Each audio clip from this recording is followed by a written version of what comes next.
Masayang araw mga ka-PL! Alaka! Humanda na kayong dalawa! Papangalanan na kayo ni Saldico sa susunod na video na ilalabas niya. Ito po ang pruweba mga kababayan. Basahin ko po sa inyo na patunay na meron pang dalawang tao na idadawit at papakalanan po ni Saldico, mga kababayan. Aba, malalaman po natin yan. Alam niyo po kung kailan? Ganito ho kasi. Meron lang pong natawag po sa akin. Mga kababayan. Chismis yun o totoo yun. Basta ang sabi lang po sa akin, PL, mag-abang-abang ka ha, itong araw na ito. Baka mamayang gabi, i-release ni Saldico ang pang part 4. At doon niya papangalanan yung dalawa pa na sangkot sa flood control project, mga kababayan. Nako, sino kaya ito, mga kababayan? Sana totoo. Sana walang halong drama, mga kababayan, lalo na ngayon. Nadadawit po si Bersamin at saka yung kanyang pamangkin ba yun? Ano ho? Basta mag-abang-abang ho tayo, mga kababayan. Ito ho yung babasahin natin. Siya nga pala, lilinawin ko lang, meron pong nagpapakalat sa YouTube at saka sa Facebook, mga kababayan, na naglabas na di umano si Saldico ng pang part 4 na video. Wala pa po. Klaruhin po natin yan. Baka mabudol po kayo na ibang vlogger ha. Yung inilabas po na pang-4 na video ni Saldico, mga kababayan, yun po yung kabuuan nitong part 1, part 2 at 3 na video inilabas po ni Saldico. Yung pang-4, yun po yung kabuuan. Pero yung part 4, wala pa ho talaga. So, maaaring ang part 4 na yan, maaaring meron pang part 5, 6, 7. Ayan, mga kababayan. At meron din yang kabuuan na video. O magkatabay po tayo. Sana totoo yung itinawag sa akin, mga kababayan. O ito po, basahin ko, patunay po, mga kababayan, na meron pang dalawang papangalanan si Saldico. Okay? There are a couple more. Naku po, ayan na. Posibleng may iba pa umanong pangalan si dating ako Bicol Representative Saldico sa flood control scam ayon sa kanyang abogado na si Attorney Roy Rondain, mga kababayan. Maliwanag? Ano sabi? There are a couple more.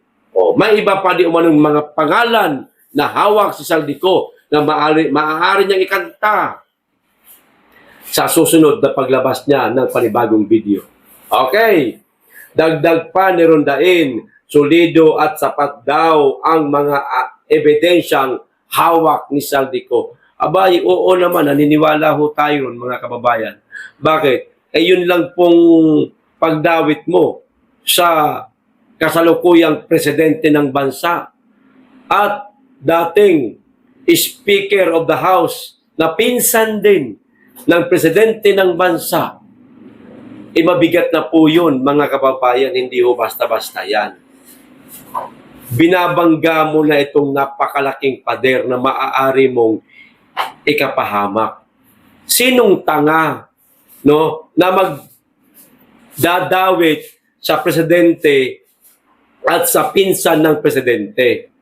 Di ba wala? Pero dahil nga si Saldico merong tapang, at higit sa lahat, baga tabla-tabla na itong sa kanya, mga kababayan, maaari kasi siyang matuntun anumang oras, anumang araw at ipagurgor. Enjikan ng, alam nyo na, pangpagurgor, mga kababayan. Di ba pag natuntun siya? O kaya, hindi kinanta niya na, bahala na. Magurgor na kung magurgor. Importante ikanta ko na ito. O ayan nga ginagawa nga ni Saldico. O ito pa, matatandaang una nang idinawit ni ko sina President Marcos at later Representative Martin Romualdez sa likod umano ng 100 billion budget insertions sa 2025 national budget. Okay, Saldico, maiba pang papangalanan sa flood control scandal. Mga kababayan, flood control scandal pa lang yan. Meron pang ibang mga naipatayong infrastruktura na masasabi nating substandard. Tulad na lamang po ng mga kalsada na tinipid din po ang budget, ampaw din yung semento. O di ba gay skandalo din yon mga kababayan? Scam din yon, di ba? Oh, ito pa lang. Kaya yung si Saldico na yan, marami pang papangalanan yan. Hindi lang sa flood control. Oh, yung mga kalsada pong pinagawa ng mga ampaw. Marami ho yan mga kababayan. At mga gusaling hindi po natapos, ngayon nakabinbin. Marami rin ho yan. Alam ni Saldico yan. Kasama yan sa mga pasasabugin niya mga kababayan. Sabog nga talaga ito. Marami talagang madadawit nito. Iba pang mga kongresista na kasama nila Saldico, Romualdez, sa kalokohan nila, madadama yan. Yung mga nananahimik ho ngayon, na napakaiingay pabida noon, nako, madadamay ho yan, mga kababayan. Asahan, mahaba-haba pa po itong laban na gagawin ni Saldico. Oh, mag-abang-abang ho tayo, mga kababayan. Mamayang gabi, maaari pong ma-release po yan ni Saldico. Okay, dito po tayo sa isa pang balita, mga kababayan. Akala siguro nila, masisiyahan tayong lahat. Magiging kontento tayong lahat. At hindi tayo marunong mag-isip dito sa mga galawan na mga tila masasabi nating pagtatakip at pagliligtas lang ito sa pinaka-mastermind. Akala siguro nila, matutuwa na tayo no? Ito ho ang balita. Sige, analisahin po ninyo mga kababayan. Ito basahin ko po muna.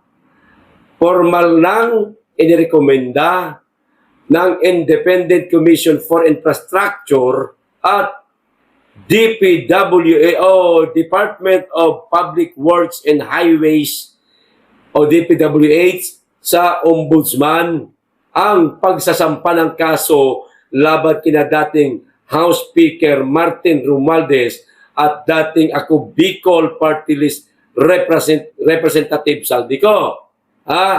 Kasong plunder, graft, bribery versus Romualdez at saka ko, mga kababayan, inirekomenda na sa Ombudsman. Okay? Nadamay po si ko sa di umano'y kakasuhan kasama si Romualdez. Silang dalawa lang. Saan inirekomenda, mga kababayan? Sa Ombudsman. Tandaan po natin, rekomendasyon pa lamang po ito.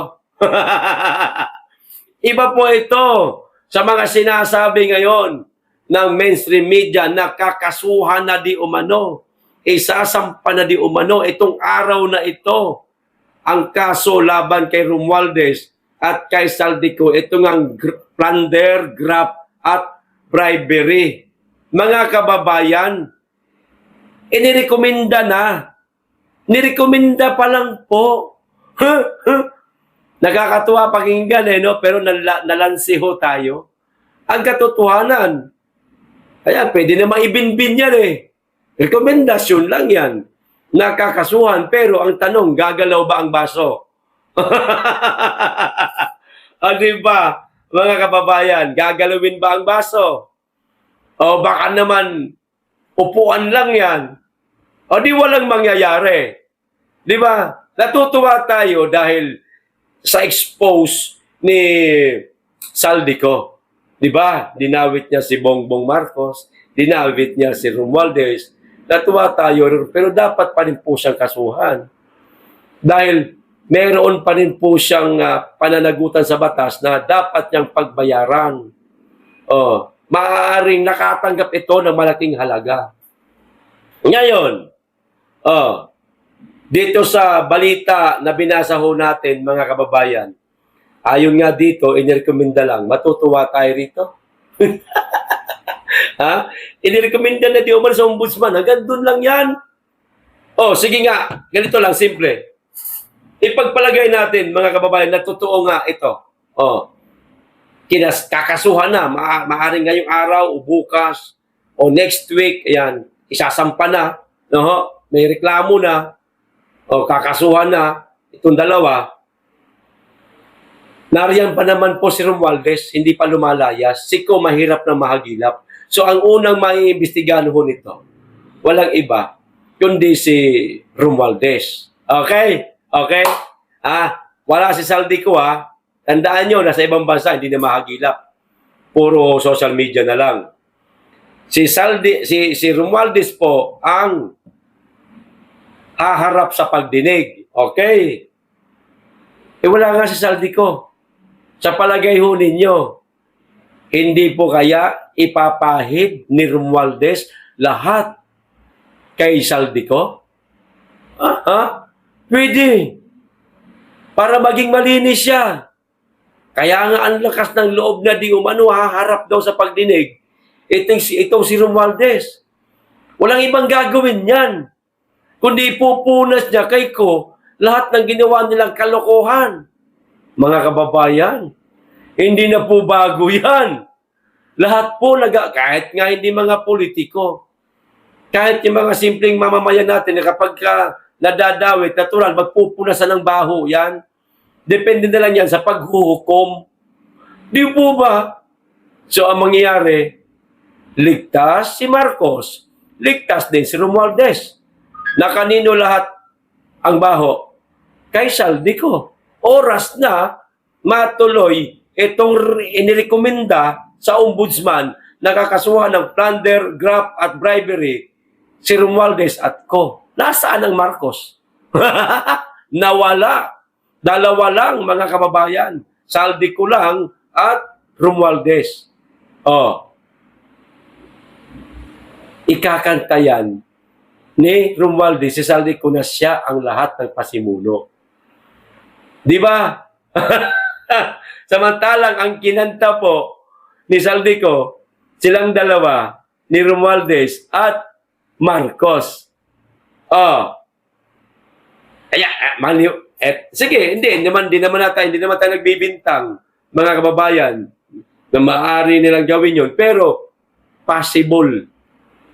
Yan po talaga ang mangyayari. Harap si Romualdez, ipapahid niyang lahat kay Saldico ang baho nilang dalawa ni Bongbong Marcos. Dito pa lang wala nga si Bongbong Marcos Dapat nga tatlo sila rito Kasi dinawit siya ni Saldico Bakit din nilagay? Maliwanag na. Kaya hindi nila tayo mauuto sa mga sinasabi nilang ito, mga kababayan, na inirekomenda na di umano sa ombudsman ang pagsasampa ng kaso kay Saldico at Martin Romualdez.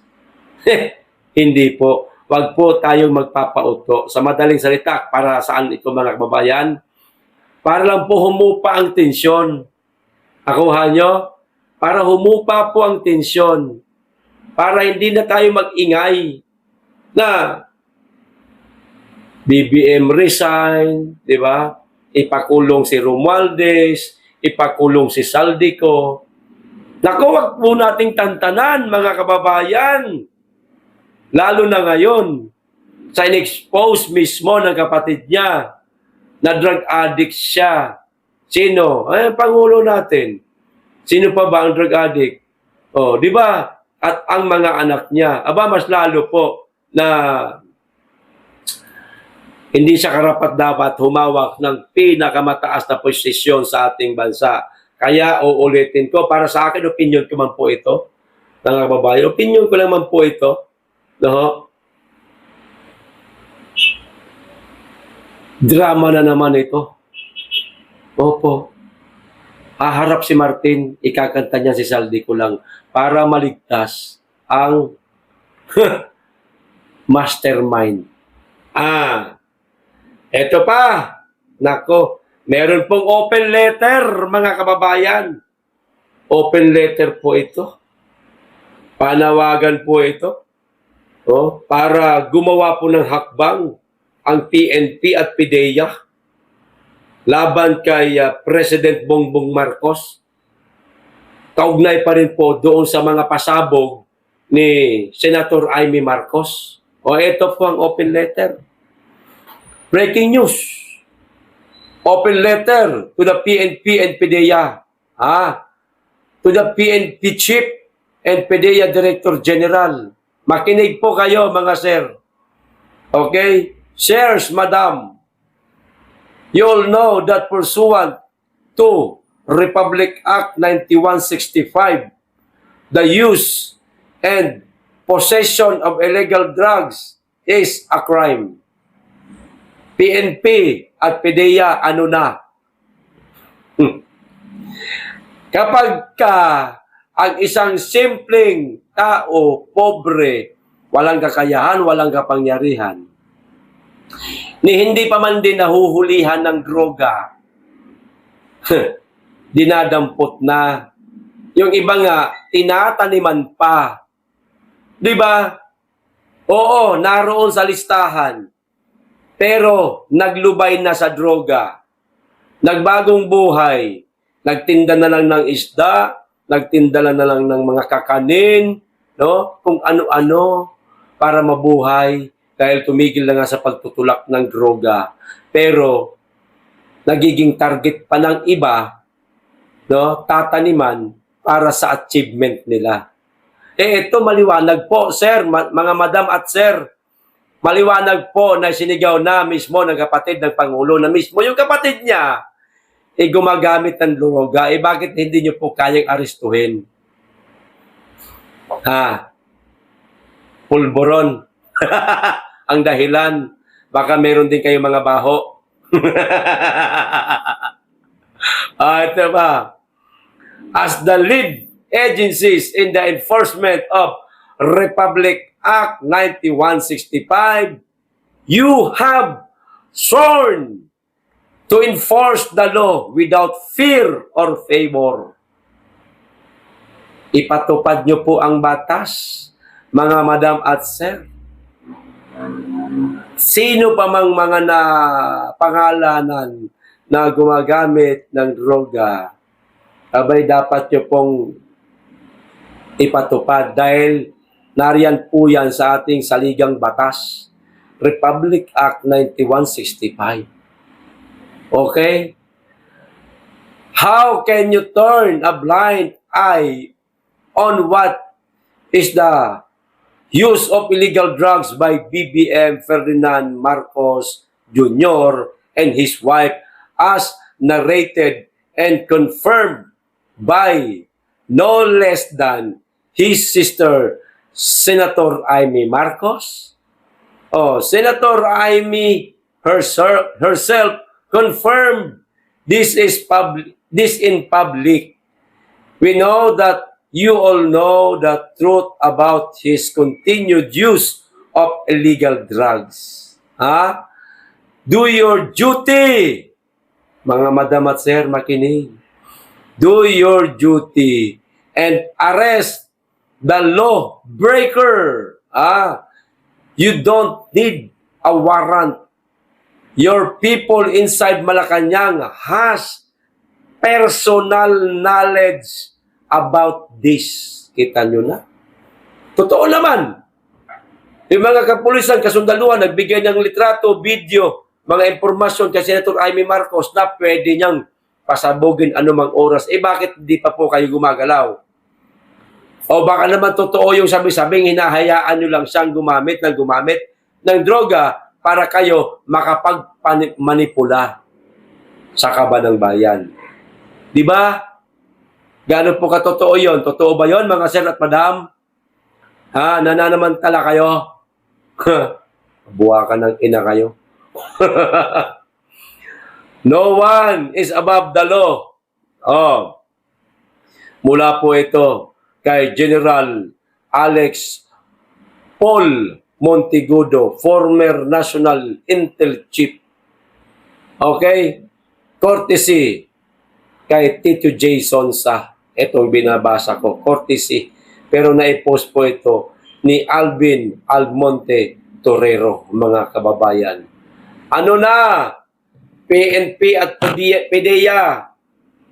Kapag ka pobre, walang katungkulan sa bansa, hindi kilalang tao, pobre talaga. Pinaiiral ninyo ang no one is above the law. Pero kapag ka elected official, lalong-lalo na yan, presidente pati, mga kababayan, hindi po no one is above the law ang pinaiiral, kundi bend the law. Nakakaya kayo, mga sir, mga madam. Wala kayong yag balls. Hindi nyo kayang hulihin. Samantalang mismong kapatid na, panganay na kapatid pati, alam kung ano ang ginagawa niya. Kinanta na mismo yung kapatid niya. Pero tikim bibig kayo. Lalo na ang AFP, hindi daw sila manghihimasok. Bugok. Duwag. Tapang nyo lang sa mga nagko-komentaryo, umuusig sa inyo, pinakakasuhan ninyo, tinatakot ninyo. Pero sa isang pangulo na maliwanag na gumagamit ng droga addict, tikom kayo, tahimik kayo. Wala nang kwenta bata sa Pilipinas kung ganun. Di ba ga, mga kababayan? O ito pa isa.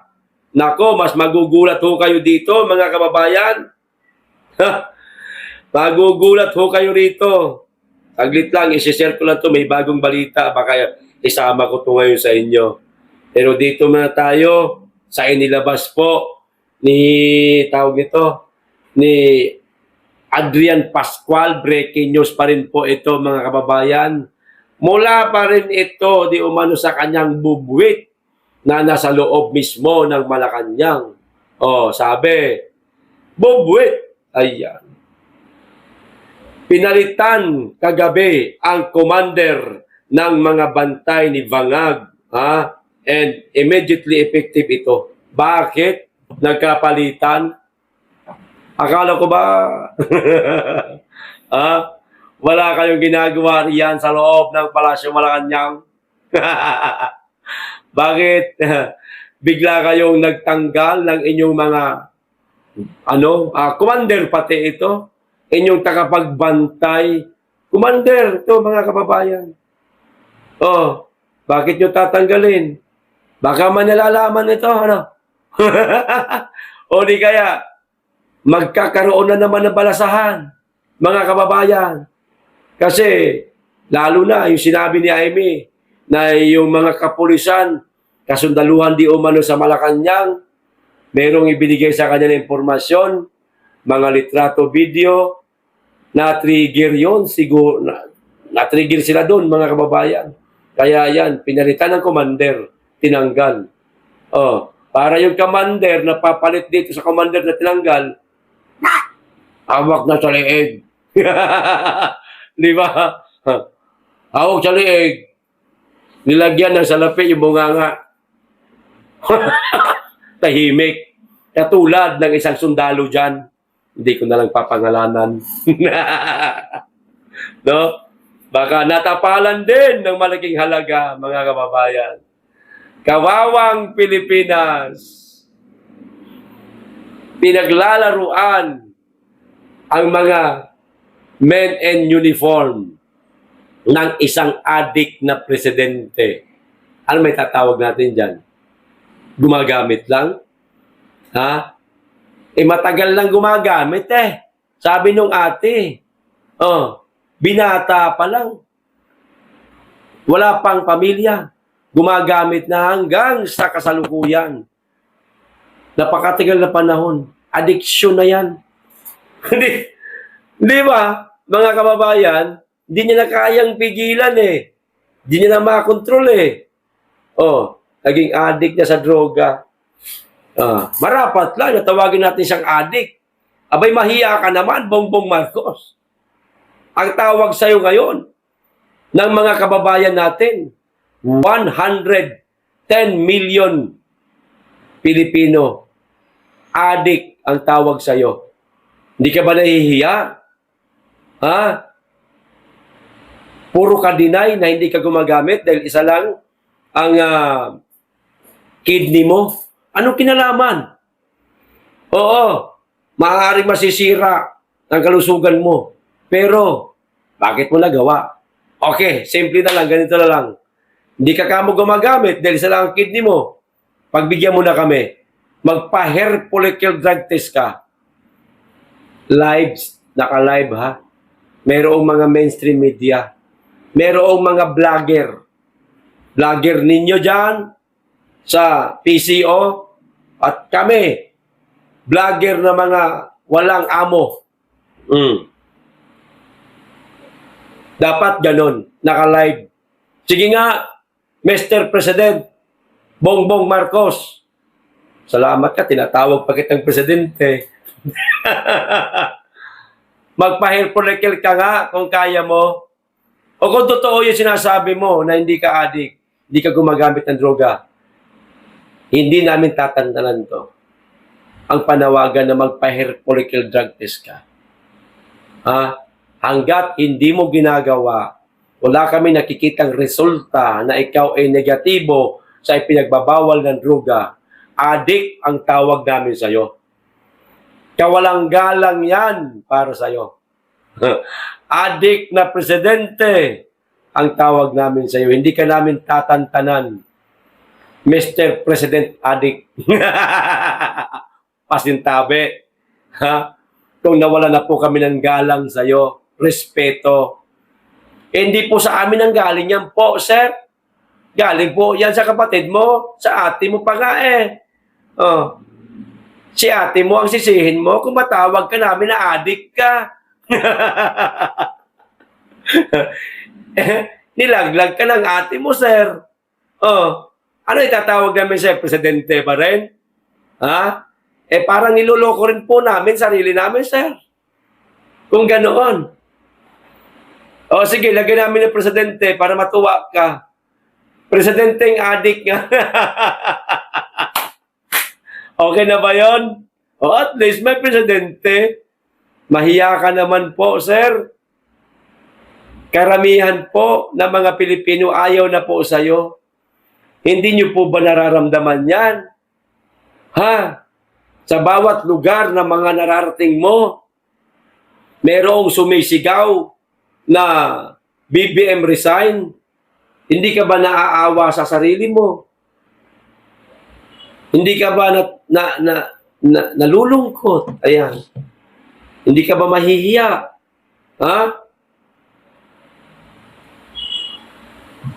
Mr. President Addict.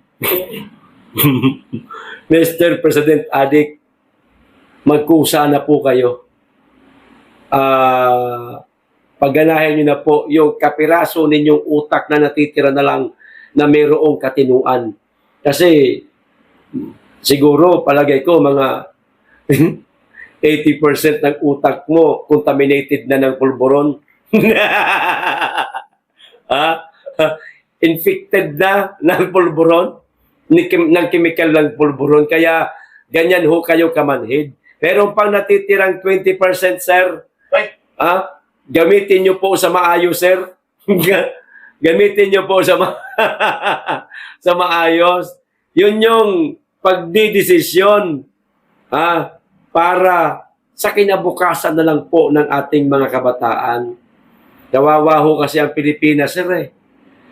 Kamalas-malasan, nagkaroon pa ng addict na presidente.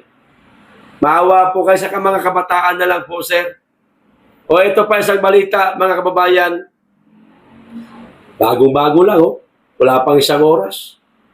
Mainilahad si Ombudsman Jesus Crispin Remulla kaugnay ng pagtawag sa kanya ng dating speaker na si Martin Romualdez sa gitna ng isyo ng katiwalian sa flood control project. Remulla says Romualdez called him to deny involvement with flood control controversy. Kita nyo na. Oh, tapos, kakasuhan? Nako po. Mga kababayan, wag na po tayong umasa. Masasaktan lang po kayo. Focus lang po tayo, mga kababayan, sa panawagan na linisin ang gobyerno sa pamamagitan ng pagpapalayas sa mga elected official na mga kawatan at higit sa lahat, durugista. Okay, hanggang dito lang po. Maraming salamat. Mag-iingat kayo lagi at higit sa lahat, mahalin natin ang Pilipinas.